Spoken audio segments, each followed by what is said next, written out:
you feel it? Yeah. Yeah, it's nuts, isn't it? So what samples are these? So these are, the snare is a pork pie snare drum. It's the snare that I used to use live.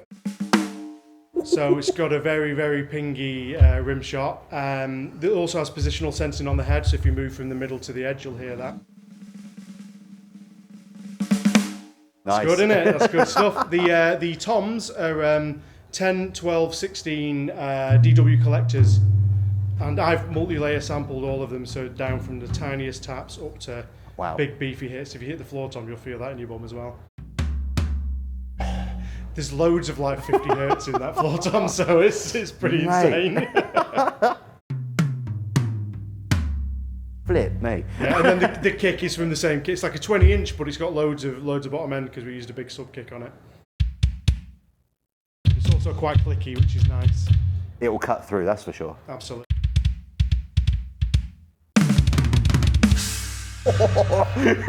Yeah, man. It feels great. This is what I mean. This feels the closest I've had to like a full-on acoustic kit. Yeah, well, that Roland digital snare as well. Like, yeah. It's the dynamic in the snare as well. Like you can actually like.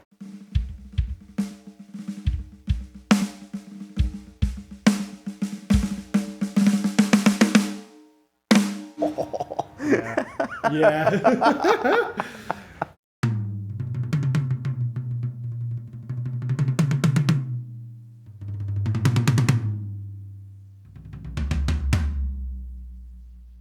That floor tom is a beast. Yeah. we used a sub kick mic underneath the floor tom. You really feel it. All right, cool. So what we've been doing in here today, I've been doing a few workshops where I'm sort of helping people like master their eDrums or teach them how to like take their eDrums from home to the stage. So I've basically got my kit from the studio set up as if I would be playing it live. So it's hooked up. This is a fully electronic kit. I'm using drone halo triggers in the toms. I'm using like a DIY kick drum trigger, Roland digital snare, Roland digital ride and hi-hats, and then these are Roland CY16RT thin cymbals. And everything's going into the V71 module except for these three cymbals. Now this is where it all gets a bit complicated. Let's go. But basically, I need to be able to control all four of these modules with the same one module, so I don't have to unhook all the pads.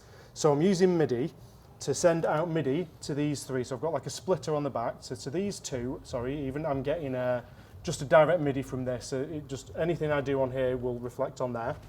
But then, because the Mimic Pro doesn't choke cymbals the same way that the V71 does, I've used down here Audio Front eDrum in 12. This is just for those three cymbals, and this can send both aftertouch MIDI messages, and it can also send a MIDI note, which is what the Mimic uses. So I'm literally using this just for the cymbals, so I can choke the cymbals on the Mimic. That's crazy. So you'll notice that the ride cymbal doesn't choke on the Mimic, and that's because of the fact that I've got it all set up like this, and the ride isn't going into the eDrum in.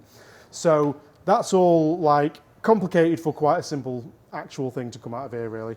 And then currently at the minute, we've got the sounds that you were just playing, are all coming from the Mimic Pro.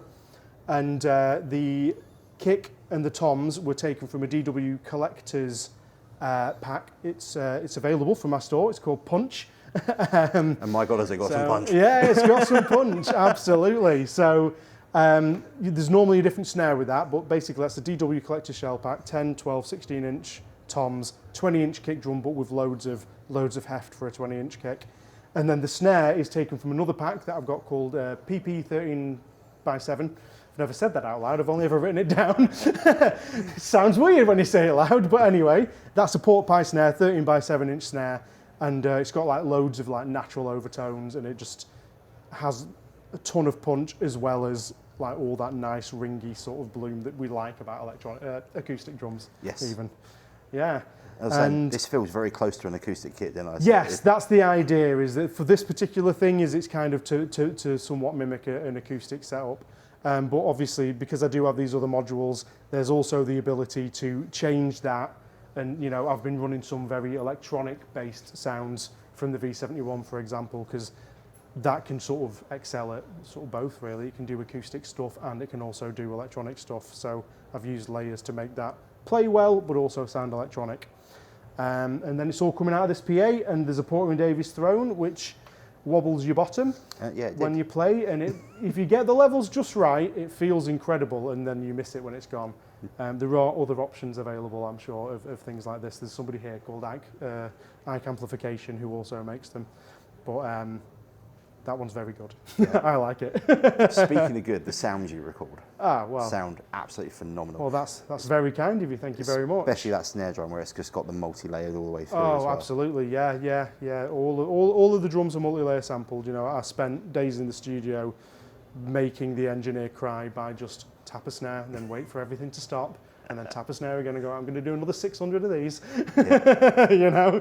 So it's an intensive process, but it sounds good. It does. And that's why I do it. And it feels good as well. It's so weird. You can almost like dig into them, but they're electric, which is absolutely, weird to say.